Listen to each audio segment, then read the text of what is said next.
Okay, in this video, we are going to be dealing with a type of sentence called elaboration sentences.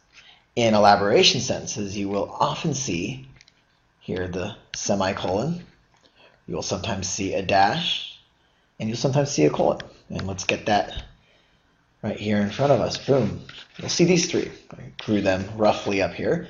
And it's important because these types of text completions are very common on the GRE, so it's important to know that more or less these three are used interchangeably. What are they elaborating? What's going on? Well, David's reputation as a blank was well deserved. Tell us more, elaborate. So we get our semicolon, we have a word like indeed. Indeed is, again, a word that shows us we're going in the same direction. There's no shift, so it's simply elaborating. So note indeed, and then elaborating how? Well, the sentence says, even after coming into $1 million inheritance, he, stepping David, still lived in a poorly furnished attic. So what kind of word do we need to come up with? Well, this person had all this money, $1 million inheritance, and they still live very poorly. So again, we want to come up with our own word and match, and maybe right off the bat, you know that the word for someone who has a lot of money but doesn't spend even a single penny is a miser. You may, though, have been trapped by the word pauper. A pauper is simply a poor person. David, however, lives like a poor person but is actually rich. So to get rid of that, clearly not optimistic. Opportunistic, he's not that either. That means I'm trying to always seize the opportunity. And then finally, we have this fun word here, curmudgeon.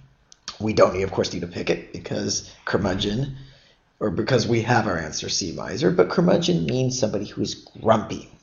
So again, we can get rid of it. But again, we're following the basic steps. Again, though, you want to identify the sentence. Notice, is it shift or no shift? Now, we can have an elaboration sentence, however, that does shift. However, with a word like indeed, it doesn't shift. So that's also important to note. But the idea here is if you want to know what's the answer to the blank, you look after the semicolon or the colon or the hyphen, and there you will find the elaboration.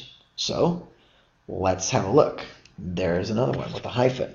Carla approached work in a blank manner. How does she approach it? Well, let's read after the hyphen. She would often stare vacantly into nothingness while performing a given task, regarding it as nothing more than a chore. Okay, Well, she obviously doesn't like work, so again, we first looked at the second part of the sentence and thought, how is it defining this? And she doesn't like her work, so what sort of manner? How does she approach work? Well, we come up here with our own word, and it's kind of in a very blah manner or routine. Now, yes, blah is obviously slang, but that's fine. You're coming up with your own word, your own sense. It doesn't have to even really be a dictionary word. If you think, wow, she must have a very blah approach to work or very routine, as though she would rather be doing anything else. So now we can go through the answer choices. And again, here's steadfast, which means loyal. That doesn't mean blah. If you're a steadfast worker, you stick to the task. Roundabout, you're just not direct.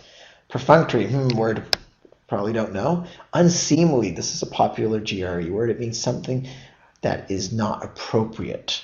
So it has a very negative connotation as well. So it's almost immoral, it's unseemly, it's improper, but she's simply really out to lunch when it comes to work. Without literally being out to lunch, she's simply treating work in a very blah manner.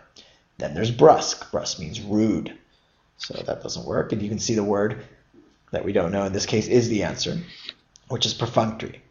And perfunctory, when you do something in a perfunctory manner, you go through the motions. You don't really put any thought or heart into it. You simply do it in a very routine fashion.